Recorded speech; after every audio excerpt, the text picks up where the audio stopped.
चलो क्या हाल चाल है भाई? सर बढ़िया है, बहुत बढ़िया है ना?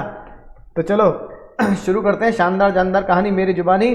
और आज पढ़ना है सर हमें चैप्टर 2 की मेन बात तो हमने पढ़ी ली थी, कुछ बेकार फालतू बात हमें पढ़नी है जिसको हम कहते हैं सर फीचर्स एंड इम्पॉर्टेंस।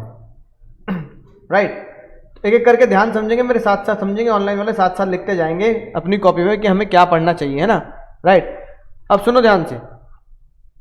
मुद्दे की बात ये दोस्तों, मुद्दे की बात ये कि जब हमने इतने सारे प्रिंसिपल्स हमने पढ़ लिए, हमने प्रिंसिपल्स के इतने क्वेश्चन कर भी लिए, तो फिर घबराने का क्या है? घबराने कुछ भी नहीं है ना? राइट, तो हमें देखना है कि इतने प्रिंसिपल पढ़ने के बाद, इतने प्रिंसिपल्स पढ़ने के बाद बाबू, इतने प्रिंसिपल्स पढ़ने के बाद क्या होना चाहिए कि हमें समझ में आना चाहिए कि इन सब प्रिंसिपल्स का कैरेक्टर, चरित्र क्या है और ये जरूरी क्यों है। तो सबसे पहले जब हमने प्रिंसिपल पढ़े तो हमने ये जाना कि ये प्रिंसिपल यूनिवर्सल एप्लीकेशन है या नहीं है। बोलो, एप्लीकेशन है। तो एग्जाम में अगर यूनिवर्सल एप्लीकेबल आएगा तो राइट लगाएंगे, लेकिन यूनिवर्सल एप्लीकेबल तो है, लेकिन यूनिवर्सल है ना, एप्लीकेबल है पर एडॉप्टेबल क्या वर्ड? हाँ, यूनिवर्सल एप्लीकेबल है और रिजिड नहीं है ना? राइट, कैसे यूनिवर्सल एप्लीकेबल है बताओ? जैसे हमने फेयर रेम्युनरेशन पढ़ा, फेयर रेम्युनरेशन क्या है? यूनिवर्सल एप्लीकेबल है, लेकिन ये प्रिंसिपल यूनिवर्सल वैलिडिटी नहीं होते। यूनिवर्सल एप्लीकेबल होते पर यूनिवर्सल वैलिड नहीं होते। यूनिवर्सल वैलिड मतलब कि फेयर रेम्युनरेशन अगर किसी बंदे के सुंदर पिचे की 1700 करोड़ रुपए है तो उसे इंडिया में भी हम 1700 करोड़ रुपए दे देंगे, ऐसा नहीं है। रिलायंस टाटा जैसी कंपनी भी उन्हें 1700 करोड़ रुपए नहीं देगी। तो यूनिवर्सल एप्लीकेबल होते हैं लेकिन यूनिवर्सल वैलिडेशन नहीं होता इनका, ठीक है? तो फेयर रेम्युनरेशन जो है हर कंपनी में लगता है, क्योंकि फेयर का मतलब क्या है? सही दाम, जैसा काम वैसा दाम। हर कंपनी में लगेगा, चाहे वो कितनी छोटी हो कितनी बड़ी हो, चाहे वो गवर्नमेंट ऑर्गेनाइजेशन हो, प्राइवेट ऑर्गेनाइजेशन हो, लिमिटेड कंपनी हो, सब में लगेगा। अगली बात जो हमने जानी थी, जितने भी प्रिंसिपल हैं वो रूल्स नहीं है, क्या है बाबू? क्या है? गाइडलाइंस है। रूल्स नहीं है कि मानने ही मानने पड़ेंगे, गाइडलाइंस है जिससे हम अपने हिसाब से क्या कर सकते हैं। तो चीट कोड क्या है? गाइडलाइंस जो है वो रेडीमेड सॉल्यूशन नहीं देती या स्ट्रेट जेट सॉल्यूशन नहीं देती, सिर्फ क्या करती है? आपको एक बताती है कि आप ऐसे काम करेंगे तो बढ़िया चलेगा। मतलब फेयर रेम्युनरेशन में कभी, फेयर रेम्युनरेशन में ये नहीं बताया जाएगा कि कितना पैसा दो, समझ में बात? कितना तो ये नहीं बताया जाएगा, क्या बताया गया है? काबिलियत के हिसाब से दो। 1 लाख दो, 2 लाख दो, 10 लाख दो, 1 करोड़ दो, ये इंपॉर्टेंट नहीं है, काबिलियत के हिसाब से दो, ठीक है? अगली बात, ये सारे के सारे प्रिंसिपल जो हमने हेनरी फ्योल के बनाए या टेलर सर के बनाए, ये कैसे बनाए उन्होंने? Practice and experiment on human behaviour. ये सारे के सारे क्या है? रिजिड नहीं है, बिल्कुल फ्लेक्सिबल है। सिचुएशन के हिसाब से अपने को क्या कर सकते हैं? चेंज कर सकते हैं और बदल सकते हैं, ठीक है? बोलो, समझ में आ गई ना बात? राइट, सारे के सारे प्रिंसिपल। अब जैसे डिवीजन ऑफ वर्क है तो फ्लेक्सिबल है, जिसको बांटना है बांटो, जिनको नहीं बांटना उनको मत बांटो। बिहेवियर ये क्या करता है? लोगों को इन्फ्लुएंस करता है, डायनेमिक ऑर्गेनाइजेशन में ह्यूमन बिहेवियर के ऊपर इंपैक्ट डालता है कि ऐसा करने से रिजल्ट अच्छा आएगा। देखो कॉज एंड इफेक्ट है ना? कॉज एंड इफेक्ट क्या है? अब जैसे हम बचपन सुनते हैं केले के छिलके पे पैर रखा, ये क्या है? कॉज। फिर तुम क्या हो जाओगे? रपट लोगे, तो ये क्या है? इफेक्ट। आज रपट जाए तो हमें ना उठे, गाना गाते हुए ना, तो ये क्या है भाई? इफेक्ट है। तो कॉज एंड इफेक्ट। अब सर इसका हमारे प्रिंसिपल से क्या ले लेना है? तो प्रिंसिपल से ये ले लेना है, जितने भी प्रिंसिपल है बाबू, चलो यहां लिख देता हूं, जितने भी प्रिंसिपल है वो सारे के सारे क्या है? कॉज है। ऑल प्रिंसिपल्स आर क्या? कॉज। और उसके जो पॉजिटिव इंपैक्ट थे वो क्या है? इफेक्ट। अब जैसे एक प्रिंसिपल तुम लेते हैं, तुम बताओ, एक प्रिंसिपल है हमारा, मान लो जो मैंने अभी डिस्कस किया, fair remuneration. Fair remuneration is the cause, इसका असर क्या होगा?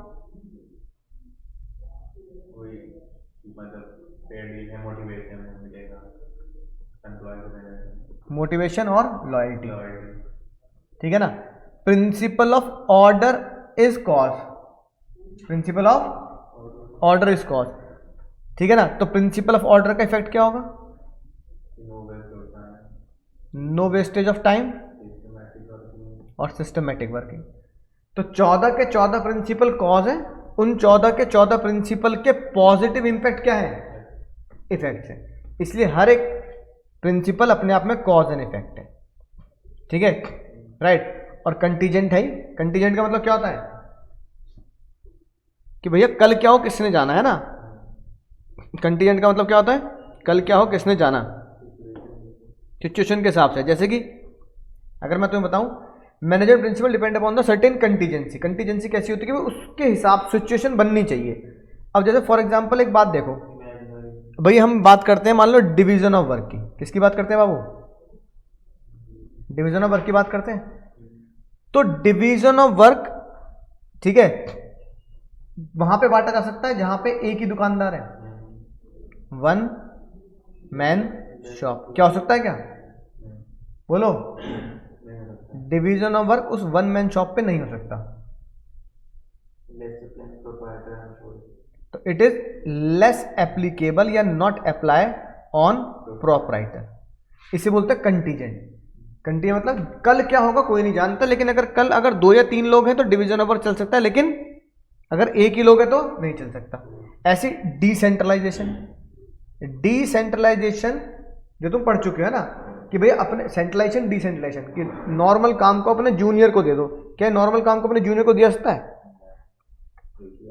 नहीं दिया सकता, क्योंकि एक ही आदमी है तो जूनियर ही कहाँ। इसलिए बोलते हैं कंटीजेंट। कंटीजेंट मतलब ये सिचुएशन टू सिचुएशन पे डिपेंड करता है कि वहां वो प्रिंसिपल लग रहा है या नहीं लग रहा, हो सकता है ना लगे, ठीक है। फिर आती है बात इंपॉर्टेंस। चलो इसका चीट कोड लिख लेते हैं। अब प्रिंसिपल सर जो नेचर है ना, ऐसे मैंने ये बना रखा है पार्ट। जब बच्चे पूछते सर ये क्यों बना रखे हैं, बता तो दिया करो ये क्यों बना रखे हैं, ऐसे तो लगाए नहीं होंगे आपने।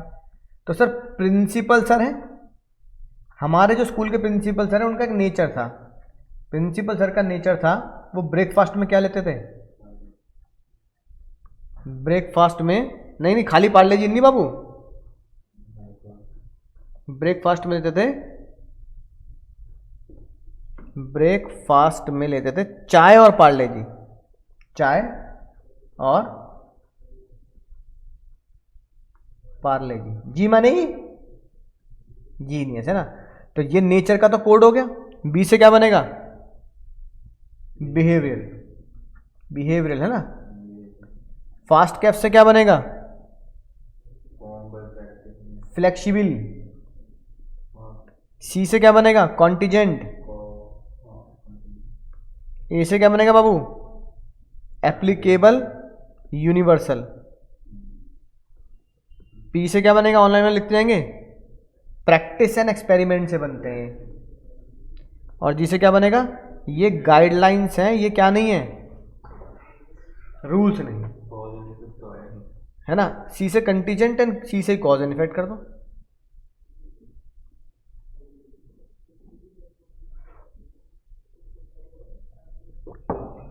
ठीक है, चलो सर ऑनलाइन वाले भी कह रहे हैं नोट कर लिया है, बहुत बढ़िया तरीके से नोट कर लिया सर। इंपॉर्टेंट मतलब बहुत कम आते हैं ऐसे क्वेश्चन एग्जाम में, तुम्हें पता है एग्जाम में इस तरह से क्वेश्चन आएंगे तो किस पे आएंगे? फेयल और टेलर। अब इन पे क्या ही पूछे करेंगे जब इतने इंपॉर्टेंट चैप्टर में इतनी भयंकर बातें दे रखी हैं। लेकिन फिर भी बस एक बार रीड कर जाना एग्जाम से ना, चीट कोड भी याद कर लेंगे ना तो भी क्या होगा, काम बन जाएगा तुम्हारा। इतने सारे प्रिंसिपल्स हमने पढ़े, बताओ इसकी जरूरत ही क्या, इंपॉर्टेंस क्या है इनकी, बोलो। पहला ऑप्टिमम यूटिलाइजेशन ऑफ रिसोर्सेज। बताओ किस प्रिंसिपल से ऑप्टिमम यूटिलाइजेशन ऑफ रिसोर्सेज हो सकता है? देखो ऑप्टिमम यूटिलाइजेशन ऑफ रिसोर्सेज क्या करते हैं? मिनिमम कॉस्ट में मैक्सिमम आउटपुट, एफिशिएंसी, है ना, याद आया चैप्टर हमने पढ़ा था। कौन सा ऐसा प्रिंसिपल है जो ऑप्टिमम यूटिलाइजेशन ऑफ रिसोर्सेज कर सकता है? बेस्ट प्रिंसिपल है मोशन स्टडी। मोशन स्टडी में क्या होता है? Cut the wasteful movement, cut the wasteful movement. और अगर फेयल सर की बोल सकते हो तो बिल्कुल बोल सकते हो स्टैंडर्डाइजेशन, ओ सॉरी टेलर सर का प्रिंसिपल दूसरा क्या हो सकता है? सिंप्लीफिकेशन कि राइट। तो मोशन स्टडी से क्या होगा? बेकार के मूवमेंट क्या होंगे? डिलीट हो जाएंगे तो मैक्सिमम बेनिफिट आएगा। बोलो सच्चाई दिखाता है। अगला है प्रिंसिपल, क्या दिखाता है? सच्चाई दिखाता है। बताओ कौन सा प्रिंसिपल है जो हमें सच्चाई दिखाता है? तो सारे प्रिंसिपल सच्चाई दिखाते हैं। जैसे एक ही बॉस होना चाहिए, ये सच्चाई दिखाता है कि बालक या एम्प्लॉय कंफ्यूज नहीं होगा, सच्चाई दिखाता है। दूसरा, अगर तुम देखो no hit and trial, one best method है ना, science not rule of thumb, कोई हिट एंड ट्रायल मत करो, एक बेस्ट मेथड निकालो, ये सच्चाई दिखाता है कि आप फॉलोइंग द प्रिंसिपल से क्या होगा? आपकी नॉलेज बढ़ेगी, अंडरस्टैंडिंग बढ़ेगी। समझ ना बात? अगला तो बहुत आसान है, प्रिंसिपल हमें साइंटिफिक डिसीजन लेने में मजबूर करता है। यानी कौन सा प्रिंसिपल साइंटिफिक डिसीजन लेता है? Science not rule of thumb. ये क्या बोलता है? Thinking before doing. क्या बोलता है बाबू? ठीक है, डिसीजन टाइमली लिया जाएगा और प्रिंसिपल से आपको क्या होगा? फायदा होगा। मीटिंग द चेंजिंग एनवायरमेंट, बताओ, यानी कि meeting the changing environment, dynamic. कौन सा प्रिंसिपल है जो आपको डायनामिक बनाता है? एक बेस्ट बता दो, है ना, टेलर सर का develop the worker, develop the worker to the greatest efficiency. तो ग्रेटेस्ट एफिशिएंसी तक कैसे पहुंचाओगे? एनवायरनमेंट बदलने के हिसाब से उनको क्या करना? ट्रेनिंग देना, है ना। दूसरा एग्जांपल क्या हो सकता है?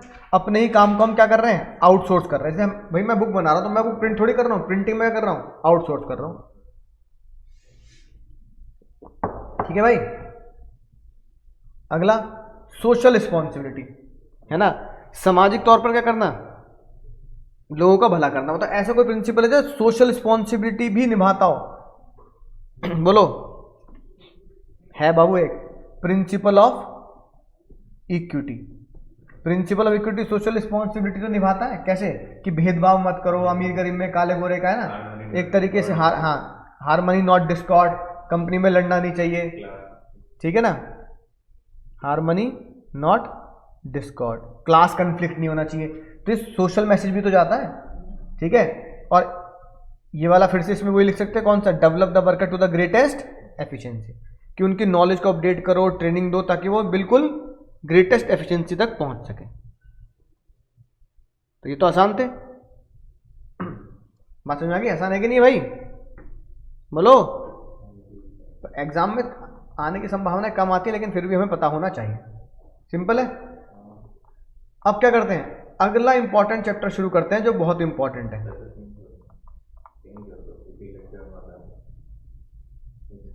कोई बात नहीं,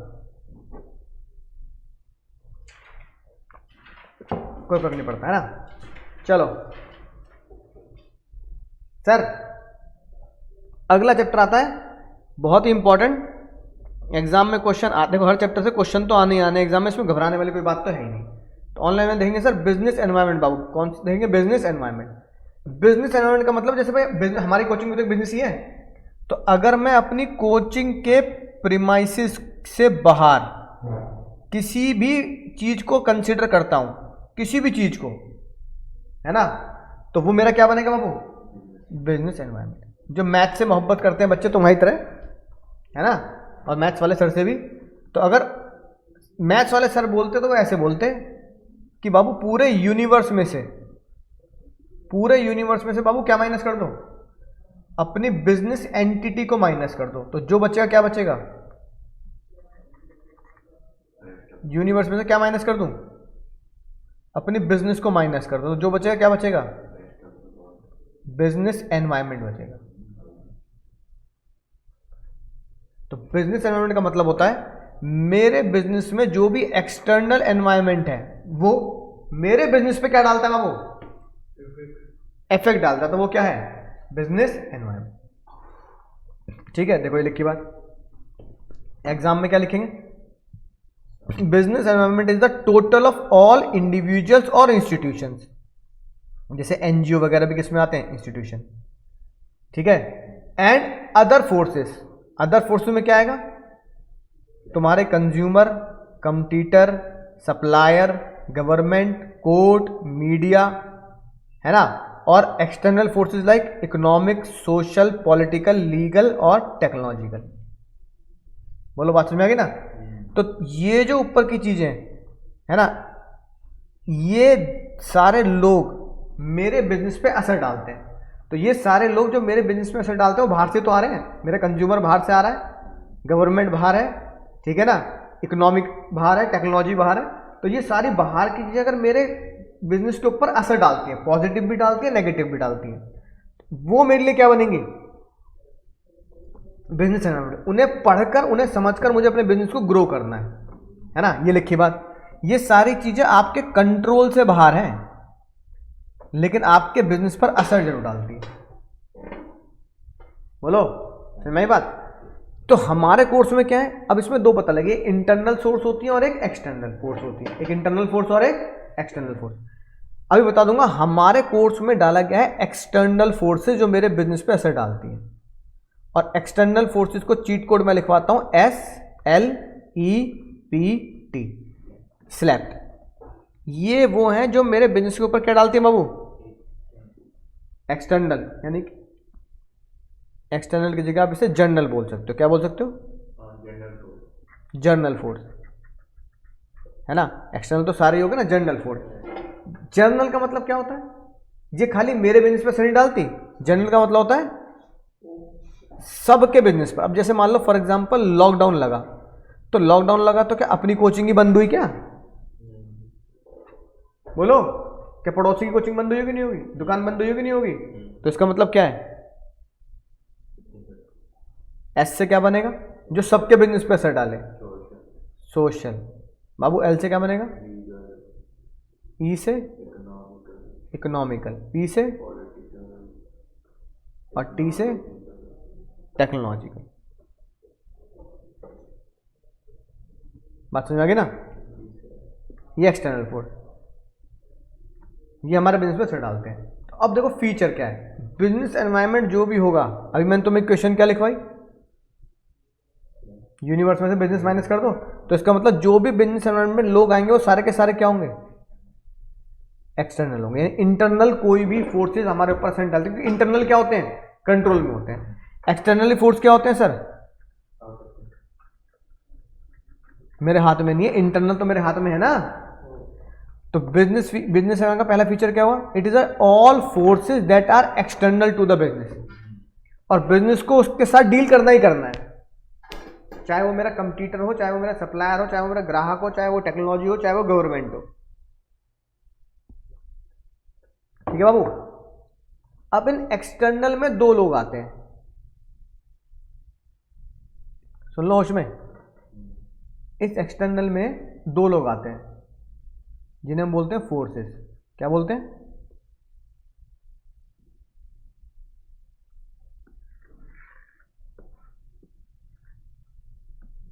एक होगी हमारी, अरे इधर ध्यान दे लो भाई, एक होगी हमारी स्पेसिफिक फोर्स और एक होगी हमारी जनरल फोर्स। स्पेसिफिक फोर्स कौन सी होगी, जो किस पे इंपैक्ट डालेगी, impact on my business only. हाँ, और जनरल फोर्स कौन सी होगी, इंपैक्ट ऑन, हाँ, all over the all business unit, सभी बिजनेस, मेरे भी मेरे पड़ोसी के भी, चाहे वो मेरा पढ़ाने का हो, पड़ोसी का परचूने का हो, सबके बिजनेस पे असर डालती है। अगर मैं बोलूँ जो सिर्फ मेरे बिजनेस पे असर डालेगी, वो कौन कौन से लोग होंगे, सिर्फ मेरे बिजनेस का कस्टमर, मेरे बिजनेस पे इफेक्ट डालेगा, मेरे बिजनेस का सप्लायर, सिर्फ मेरे बिजनेस पे असर डालेगा, मेरे बिजनेस का कंपटीटर, सिर्फ मेरे बिजनेस पे असर डालेगा, मेरे बिजनेस का इन्वेस्टर, सिर्फ मेरे बिजनेस पे असर डालेगा, और मेरे बिजनेस के वर्कर्स या एम्प्लॉय सिर्फ मेरे बिजनेस पे असर डालेंगे। बोलो, तो ये मेरे बिजनेस पे असर हो गया। इसे मैं शॉर्टकट में याद कर सकता हूं, जैसे हम सीबीएसई में पढ़ रहे हैं, ऐसे बच्चे कहां पढ़ रहे हैं, है ना। आईसीएसई हमारा क्या है, कंपटीटर है। आई से क्या बन गया, सी से, एस से, और ई से यहाँ एम्प्लॉय, EMPLOY है ना, कंप्यूटर तो हमें ही। अब ये जो है जनरल, वो सब पे असर डालती है, वो कौन सी हो गई? सोशल, लीगल, इकोनॉमिकल, पॉलिटिकल और टेक्नोलॉजिकल, ये सब के। ठीक है, अगली बात लिख लिया, नोट कर लिए? ये जितने भी जो एनवायरनमेंट होता है ना, ये सब क्या है? कैसे सर? अब एक बात देखो, इधर ध्यान दो, इंटर रिलेटेड है। जैसे अगर कोई कह रहा है भैया जिम जाना है, बॉडी बनाने ऐसी तगड़ी, क्या करेगा वो? तो भाई प्रोटीन शेक की डिमांड बढ़ जाएगी, नहीं रखेगा? नहीं रखोगे इसे? ठीक है, ऑयली फूड की डिमांड घट जाएगी उन लोगों के लिए जो जिम जा रहे हैं, वो डिमांड घटाएंगे ना। जिम इक्विपमेंट्स की वो बढ़ जाएगी, जिम क्लोथ्स बढ़ेगा मामला, है ना? राइट। तो जिम जाने की एक सोच ने इनको बढ़ाया, इनको घटाया, इनको बढ़ाया। ठीक है, इसलिए बोलते हैं बिजनेस एनवायरनमेंट इंटर रिलेट करता है। एनवायरनमेंट ने एक बिजनेस पे असर डाला, तो उससे रिलेटेड दूसरे बिजनेस पे भी क्या करेगा सर? असर डालेगा। बोलो, समझ में ना बात? ठीक है, अब भैया तुम कोचिंग आ रहे हो, एक बिजनेस हुआ, इससे किस पे असर हुआ? फर्नीचर का बिजनेस बढ़ा नहीं बढ़ा? बढ़ा नहीं बढ़ा? ऑनलाइन, और ऑनलाइन पढ़ा रहा हूँ बच्चों को, तो ऑनलाइन का असर मेरे बिजनेस पे हुआ कि भाई कोरोना के बाद से बच्चे कहने लगे सर कोई नहीं ऑनलाइन क्लास दे दो। तो ये इंटरलेट कैसे हुए? लैपटॉप का बिजनेस बढ़ गया, इंटरनेट का तो बहुत ही तगड़ा बढ़ गया, क्योंकि ऑनलाइन तो इंटरनेट है। तुम जितने बच्चे हो तुम उतने घर में क्या लगवाओगे? वाईफाई लगवाओगे, है ना? राइट, ऑनलाइन में। फिर ये राइटिंग पेन और इन सब का बिजनेस बढ़ गया ना, इंटरनेट। एक के बिजनेस पे इंपैक्ट से उससे कॉरस्पॉन्डिंगली बिजनेस पे इंपैक्ट है। अच्छा, नेगेटिव इंपैक्ट किस पे आया? नेगेटिव इंपैक्ट जो नहीं, बोर्ड वाले बिजनेस। अब जो व्हाइट बोर्ड बनाने वाली कंपनी थी वो क्या कर रही है? वो बेचारे बेकार हो रहे, क्योंकि अब सभी किस पे पढ़ा रहे हैं? मार्कर का बिजनेस डाउन हो गया, नहीं हो गया? जो ब्लैक कलर के मार्कर स्कूल में चलते हैं, है कि नहीं बात? ये इंटर रिलेटेड। एक बिजनेस पे असर डालने से बहुत सारे बिजनेस के असर डलता है। दूसरा, बिजनेस डायनामिक होता है, नहीं होता? यानी कि बिजनेस क्या होता है? Keep on changing. एनवायरनमेंट बदलता रहता है, एनवायरनमेंट बदलता रहता है, एनवायरनमेंट बदलता रहता है, तो हमें उसके हिसाब से अपने को क्या करना है? चेंज करना पड़ेगा। बिजनेस एनवायरनमेंट का अगला फीचर अनसर्टेन। यहां कल क्या हो किसने जाना? अनसर्टेन, यानी कि सबसे तगड़ी चीज हमारे दुनिया में क्या है? हालांकि तुम और मैं तो नहीं फॉलो करते फैशन, हमने जो पिछले साल खरीद लिया आज ही पहन लेते हैं। लेकिन भाई जो बिल्कुल फैशन को फॉलो करते हैं उनके लिए मामला एक सीजन के बाद क्या हो जाता है? आउटडेट हो जाता है कि भैया ये फैशन, सर्दियों के फैशन अलग होते हैं, गर्मियों के अलग होते हैं, बरसात के अलग होते हैं, है कि नहीं बात? तो देखो, अगर फिर भी हम मोटा मोटी देखें तो पहले जमाने में हमारे पापा लोग ऐसी पैंट पहनते थे। हाँ बिल्कुल, बहुत बढ़िया बात। क्या है इसका नाम क्या है? Bell bottom. हम क्या बेल बॉटम पहन रहे हैं? नहीं, अब हम क्या पहन रहे हैं? Narrow bottom.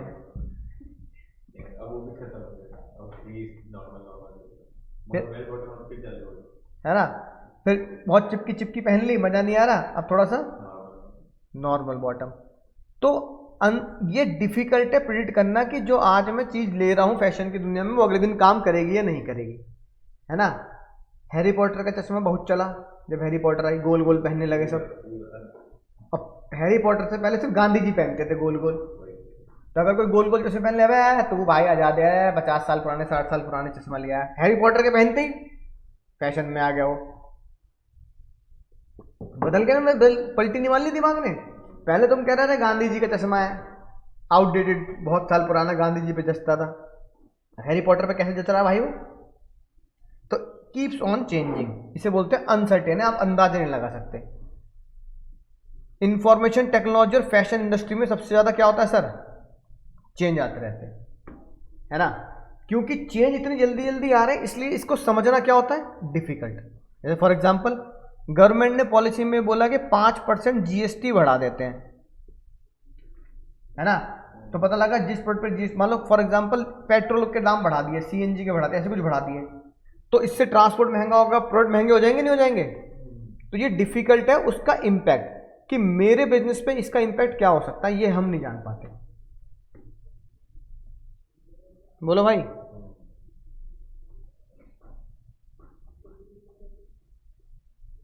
समझ में आ रही नहीं आ रही बात? आ गई? ठीक है। अब फीचर्स कैसे याद करेंगे सर? फीचर्स याद करेंगे, लिखेंगे बिजनेस एनवायरनमेंट देखने डॉक्टर एक्स, बिजनेस एनवायरनमेंट देखने डॉक्टर एक्स आईसीयू में गए। ठीक है। डी से क्या बनेगा? आर से रिलेटिविटी, एक्स से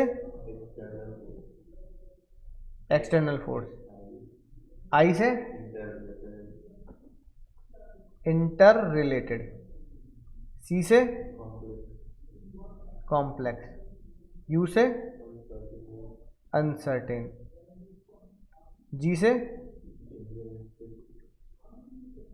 general and specific force. Sir ये तो बच्चों वाली बात है ना, टुच्ची बात थी ये तो। सबसे मजेदार चीज तुम्हें पढ़ाता हूं मैं, जो इस चैप्टर में से आनी ही आनी है एग्जाम में। होश खो दियो क्या अपने, हैं?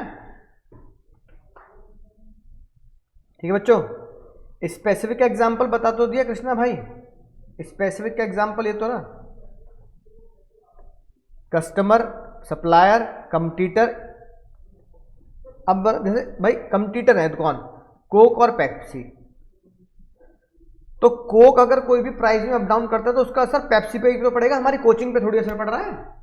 तो स्पेसिफिक फोर्स क्या, भाई तुम कोको कोला 10 की बेचो, 15 की बेचो, 20 की बेचो, भाई हमारे बिजनेस में असर थोड़ी है ना। हमारे बिजनेस में तो हमारा कंप्यूटर कौन होगा, जो सेम चीज पढ़ा रहा होगा। ओ भाई मोबाइल रखो नीचे, इधर रखो कुर्सी पे। ठीक है कृष्णा भाई, समझ गए? अब जो इंपॉर्टेंट चीज जो एग्जाम में आनी ही आनी है, अब जो इंपॉर्टेंट चीज जो एग्जाम में आनी ही आनी है, और मैं तुम्हें लिखवा रहा हूं, ध्यान से लिखना। आज बस वही लिखेंगे, अगली क्लास में से क्वेश्चन ही क्वेश्चन कराऊंगा। ठीक है। वो खतरनाक इंपॉर्टेंट चीज है SLEPT। बाबू क्या है? SLEPT। केस स्टडी आएगी, डायरेक्ट नहीं आएगा बाबू, केस स्टडी आएगी, डायरेक्ट नहीं आएगा। पहला इकोनॉमिक फोर्स, जो तुमने क्लास 11th और क्लास 12th में जितनी भी इकोनॉमिक्स पढ़ी है, सुन रहे हो नशेड़ियों, सुन रहे हो?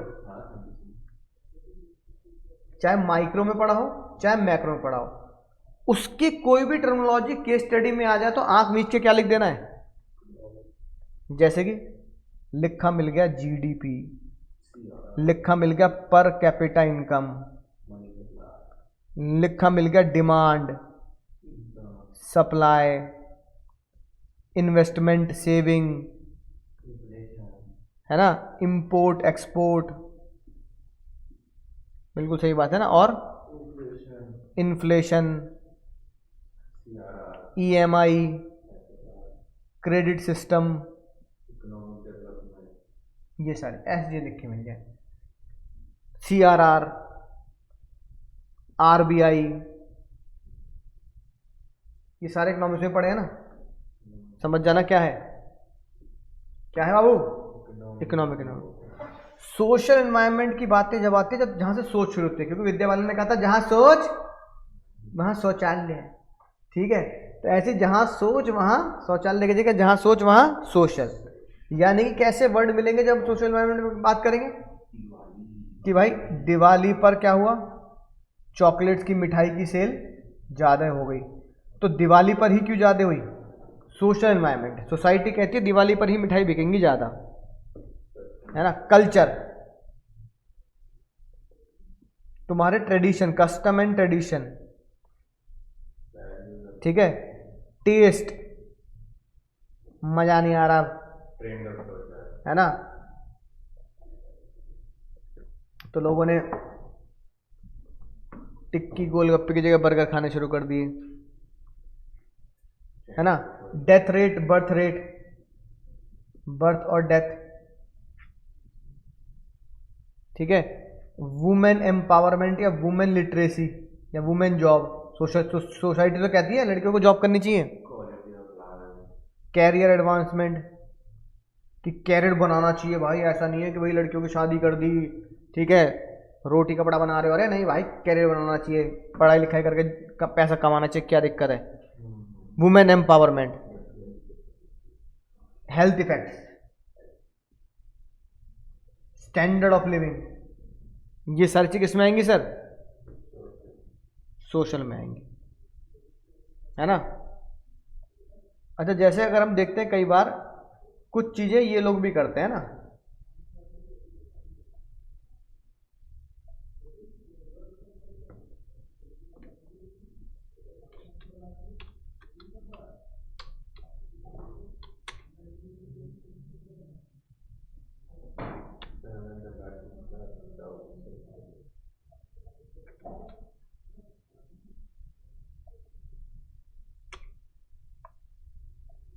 तो अगर ये देखो जैसे ये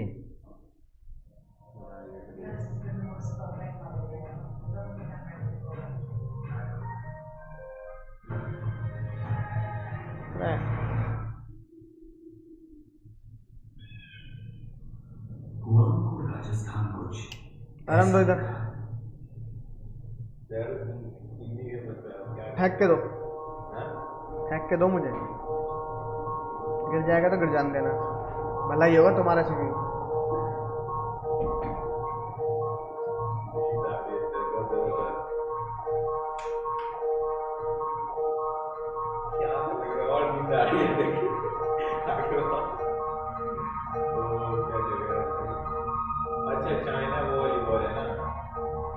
नहीं बाबू नहीं,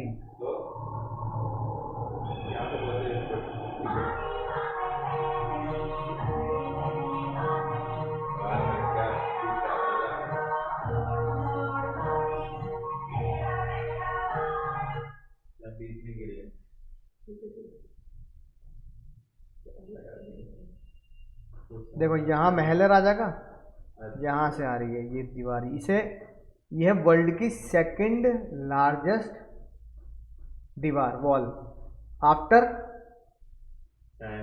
ग्रेट वॉल ऑफ चाइना के बाद ये। अब ये कहाँ है, अब ये भाई राजस्थान में है।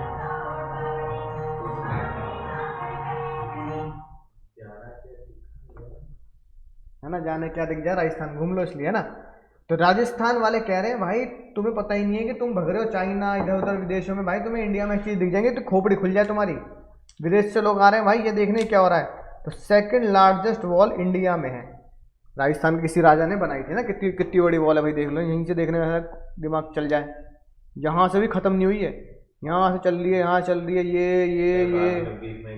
पता नहीं कहाँ तक जा रहे हैं भैया, है ना। तो ये दीवारें देखो कितनी सीढ़ियाँ होंगी, हजारों सीढ़ियाँ, तो चल के जाना पड़ेगा, 2-3 दिन में पहुंच जाएंगे आराम से, ठीक है। अब ये ऐड कौन कर रहा है, सबसे इंपॉर्टेंट ये है, कौन ऐड कर रहा है, नीचे पढ़ो क्या लिखा है, राजस्थान tourism.gov.in।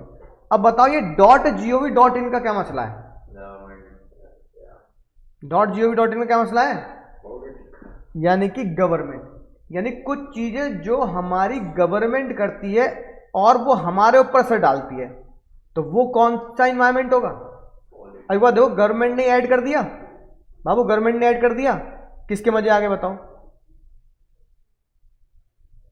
बोलो निकम्मो, किसके मजे आ गए, होटल वालों के मजे आ गए, नहीं आ गए, भाई लोग जाएंगे तो रहेंगे तो होटल में ही, नालायक, तो होटल वालों के मजे आ गए, नहीं आ गए, ठीक है, बस वालों के मजे आ गए, टैक्सी वालों के मजे आ गए, ऑटो वालों के मजे आ गए, और जो वहां के दुकानदार हैं,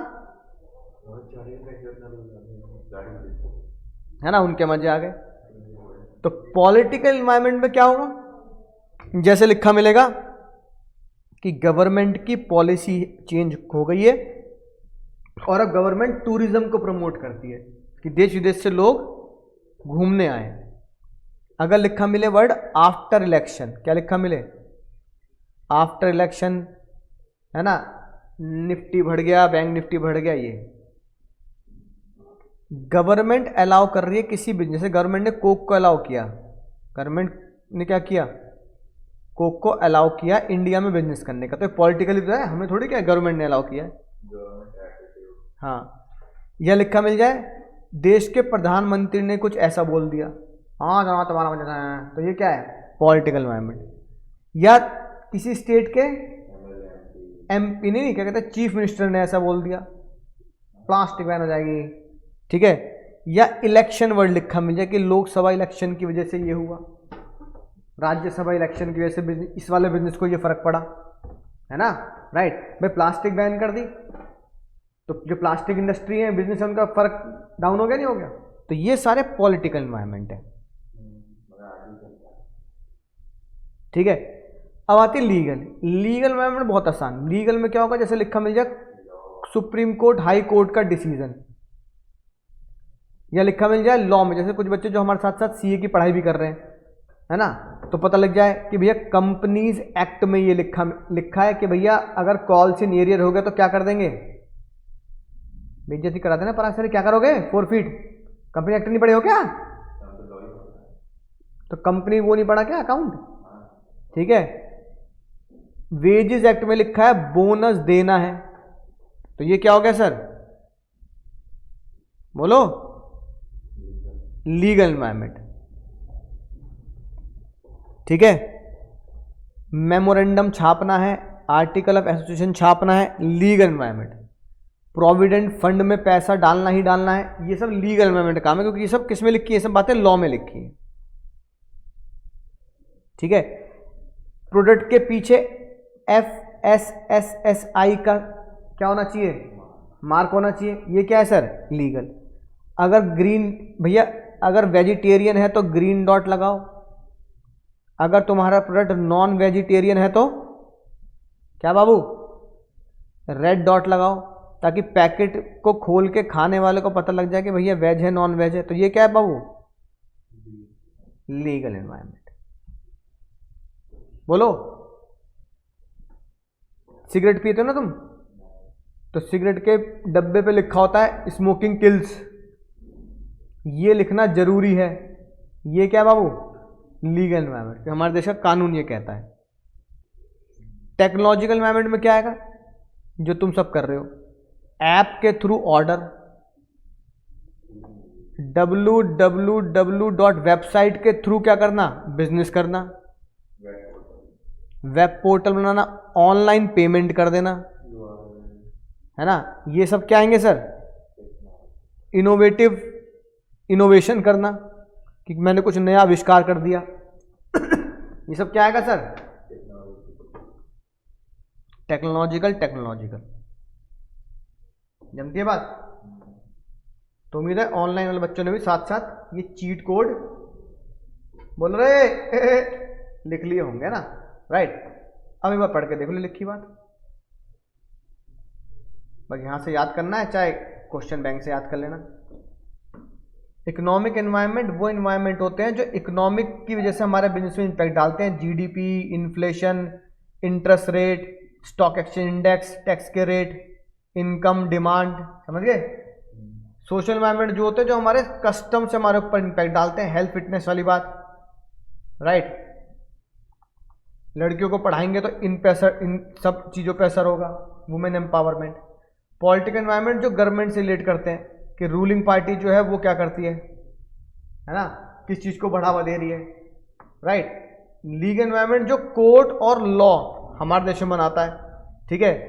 कंपनीज एक्ट अब तो कंपनी एक्ट 2013 हो गया ना, तो गलती से यहाँ लिखा 2013,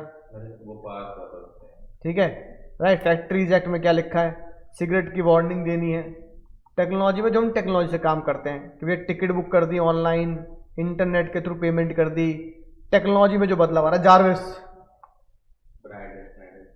फ्राइडे, हाँ, जारविस एंड फ्राइडे, तो ये सब क्या है बाबू, टेक्नोलॉजी का एनवायरनमेंट। बस एक क्वेश्चन कराता हूँ बहुत जोरदार, बाकी क्वेश्चन अगली क्लास में करेंगे ना, क्योंकि मैं तुम्हें बताना चाह रहा हूँ किस तरह के भयंकर क्वेश्चन एग्जाम में आ सकते हैं। और उस जो मैं करा रहा हूँ ना उसे एक्सपेक्टेड लिख लेना, एग्जाम से पहले उसको पढ़ के जरूर जाना, क्योंकि पढ़ के नहीं गए तो पता लगा एग्जाम में लोचा हुई गवा। भाई 35 पढ़ लो।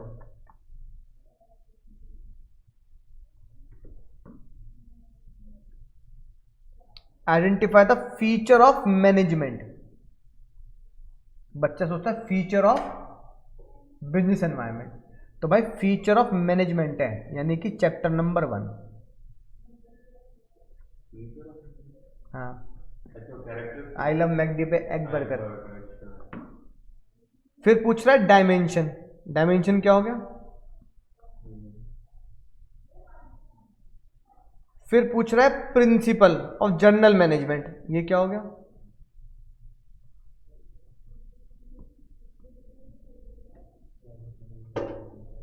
इसलिए इससे भयंकर क्वेश्चन कोई नहीं हो सकता भाई।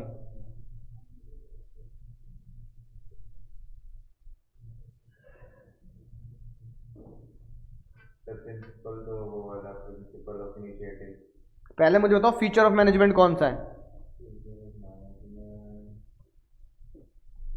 आई लव मैकडी पे egg burger, I love McD पे egg burger, I love McD पे एग बर्गर। नहीं बाबू नहीं।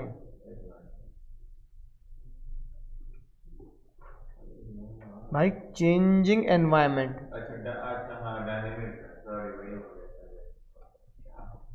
फिर दूसरा बोल रहा है बताओ डायमेंशन कौन सी है? Health among the people, social environment. फिर तीसरा वो बोल रहा है प्रिंसिपल कौन से? प्रिंसिपल एक्सेप्ट द सजेशन, तो कौन सा प्रिंसिपल हुआ? Principle of initiative. इस तरह के क्वेश्चन एग्जाम में मिलने की हाईली हाईली प्रोबेबिलिटी होती है। इस क्वेश्चन को हम क्या नाम देते हैं बाबू? एक तीर से तीन शिकार। लो पढ़ लो, कौन सा चैप्टर छोड़ के जाओगे? छोड़ नहीं सकते।